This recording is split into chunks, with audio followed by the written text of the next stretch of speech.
Yeah, what's up, YouTube?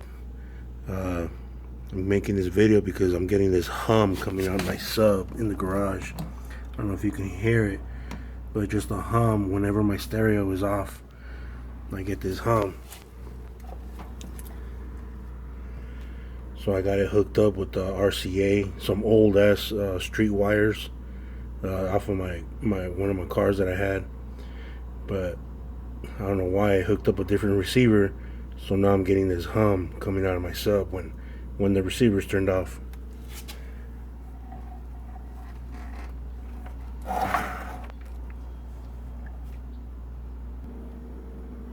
Alright, so what I'm going to do is I'm going to replace this RCA cable with this Monster cable, Monster Base 100 cable.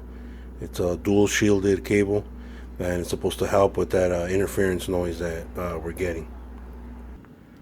Alright, so there it is. I just replaced that RCA, that Monster Base 100 cable.